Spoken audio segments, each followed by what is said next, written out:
Hello friends, आप देख रहे हैं नेटफ्लिक्स इंडिया और आज हम आपके लिए लाए हैं उल्लू वेब सीरीज पलंग तोड़ केयरटेकर।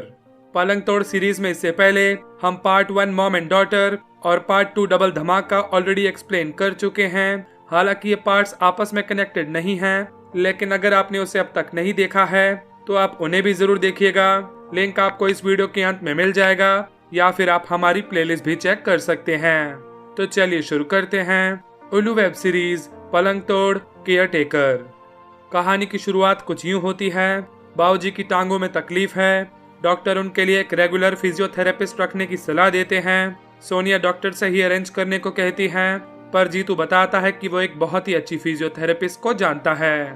अगले दिन फिजियोथेरेपिस्ट पम्मी अपना बोरिया बिस्तर समेत घर आ जाती है। जीतू तो जीतू, बाबूजी भी पम्मी को देख पिघले पिघले से नजर आते हैं। पम्मी चेक करके बताती है बाबूजी जल्दी ठीक हो जाएंगे, बस थोड़ी मेहनत करनी होगी। अब पम्मी उनकी सेवा में जुट जाती है। बाबूजी की मखमली टांगों को गौर से देखने से पता चलता है कि वो वैक्सिंग कराया करते हैं। पम्मी अब बाबूजी से कहती है, मैं जिनकी भी सेवा करती हूँ 2 दिन में खड़े हो जाते हैं, देखना आप भी जल्द ही चलने फिरने लगेंगे। पम्मी जी के हेडलाइट्स देख बाबूजी की आंखें चौंधिया जाती हैं। अब वो कल्पना में युक्त हो जाते हैं जैसे उन्हें सचमुच गाड़ी चलाने को ही मिल गई हो। उनका ये सपना तो टूट गया है, लेकिन उसे हकीकत में बदलने की लालसा जाग उठी है। पम्मी आज सेशन लेते लेते वहीं सो जाती है और बाबूजी उसे छूने की कोशिश में अपनी तीसरी टांग की ही मालिश कर देते हैं। अगली सुबह पम्मी बाबूजी के लिए ग्रीन टी बना कर लाती है। इन्हें तो दूध वाली चाय ही पसंद है, लेकिन उसकी खुशी के लिए आज से वो ग्रीन टी ही पिया करेंगे। अब ये पेन गिराने के बहाने पम्मी को वापस बुलाते हैं और उस पर चाय गिरा देते हैं। गरम गरम चाय सीने पे गिरने से पम्मी तड़प उठती है। वो अपने कपड़े साफ करने वॉशरूम में जाती है और बाबूजी जो बिस्तर से उठ भी नहीं सकते, आज वॉकर के सहारे उसे ताड़ने पहुंच जाते हैं। पम्मी की फिजियोथेरेपी से बाबूजी की तीनों टांगों में जान लौट आई है। अब जीतू भी इसे छूने की कोशिश करता है और ये सोनिया की गैर मौजूदगी का फायदा उठाने में जुट जाते हैं। लेकिन तभी बाबूजी पम्मी को आवाज लगाते हैं और इनका मिलन अधूरा रह जाता है।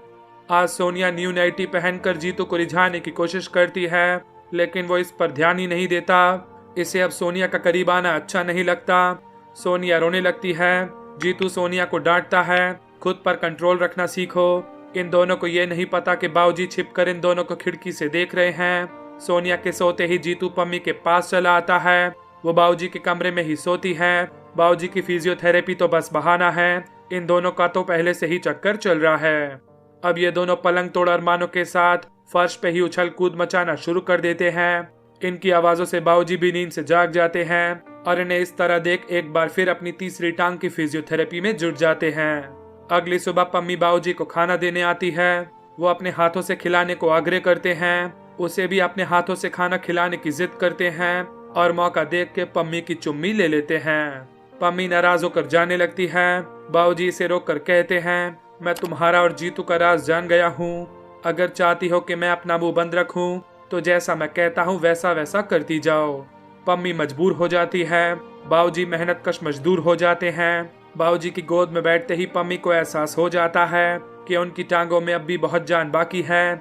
धीरे धीरे इनका यह खेल रोज का हो जाता है। आज फिर ये बाबूजी की गोद में झूला झूला खेल रही है। सोनिया इन्हें इस अवस्था में देख लेती है और अपने बेकाबू हाथों को हथियार बना लेती है। अब पम्मी नहाते हुए जीतू और बाबूजी दोनों को ही याद कर रही है। तभी अचानक जीतू अंदर चला आता है। ये नाराज है क्योंकि आजकल वो इससे दूर दूर रहने लगी है। ये करीब आने की कोशिश करता है, लेकिन पम्मी इसे झटक कर चली जाती है। अब डॉक्टर आकर बताते हैं बाबूजी की प्रोग्रेस बहुत अच्छी चल रही है। फिजियोथेरेपी ऐसे ही चलती रही तो वो जल्द ही चलने फिरने भी लगेंगे। जीतू कहता है पम्मी जी के और भी क्लाइंट्स हैं, उन्हें अब यहाँ से जाना होगा। बाबूजी डबल सैलरी देकर भी पम्मी को रोकने को तैयार हैं। वो भी अपने फेवरेट क्लाइंट को छोड़कर नहीं जाना चाहती, लेकिन जीतू कहता है डॉक्टर साहब, आप ही हमारे लिए एक अच्छा मेल फिजियोथेरेपिस्ट अरेंज कर दीजिए। पम्मी मुंह लटकाकर यहाँ से चली जाती है। पम्मी के जाते ही बाबूजी की तो जैसे खुशियां ही चली गई हैं। अब उनके पास उसकी यादों का ही सहारा है। नया फिजियोथेरेपिस्ट उनका ख्याल तो रखता है, लेकिन वो पम्मी की कमी पूरी नहीं कर सकता।